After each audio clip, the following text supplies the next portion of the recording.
みんなの役に立つものを作ります。信じてほしいです。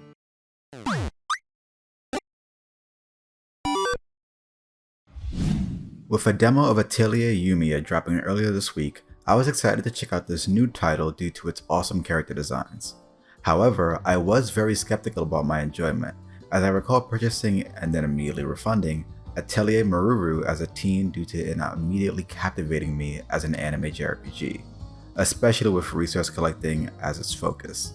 Despite that, I still wanted to give Yumia a try, and its demo left me wanting more. To simplify the story, with the Latician Empire failing from its advancements of mana and alchemy backfiring, you play as Yumia as she works for the Eustilian Republic to make progress in investigating the remains and assisting in its redevelopment. As an alchemist and the stigma around it, this makes her a pariah. But she's still the only one that can traverse and manipulate the mana overflowing the world. 私もまだまだ未熟だから。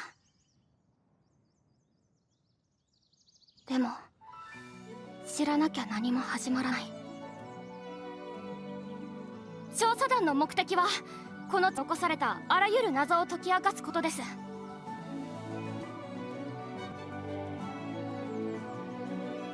私は一人の錬金術師で、この地で錬金術によって何が行われたのか知りたい。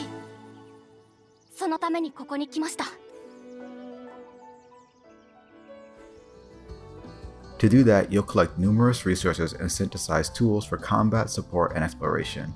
You can grab materials as you run around, or you can shoot them from a distance. That second part also applies to enemies, weakening their defenses before the battle begins.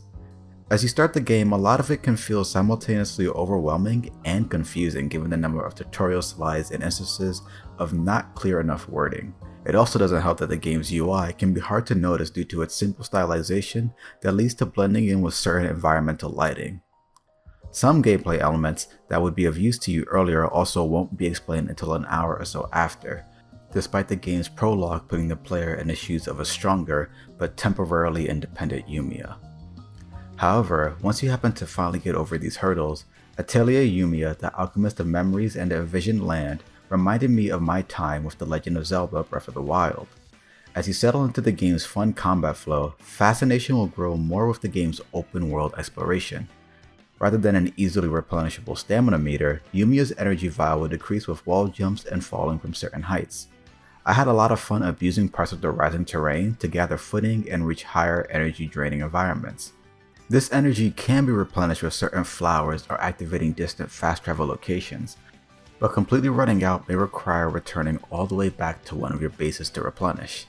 Thus, with certain abilities and tools also requiring the usage of said energy, you're essentially in a constant race and self-challenge of traversal and resource management.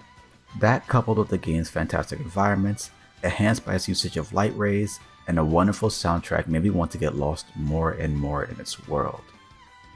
There are instances where the game has certain issues that Koei Tecmo and Gust are aware of and will address, such as the camera. To specify my issues with it and others, even with the ability to zoom in and out with the D-pad, the camera is just far too close to Yumia and will displace itself closer when certain objects are behind you. This can also cause constant jitters or flashing, even at a standstill, if an object in your atelier is just a bit behind you. This can also affect objects in front of you, causing them to become transparent and just messes with understanding certain environments. Although I did praise the game's fantastic environments earlier, there are a few immersion breaking instances due to awkward texture quality and mapping.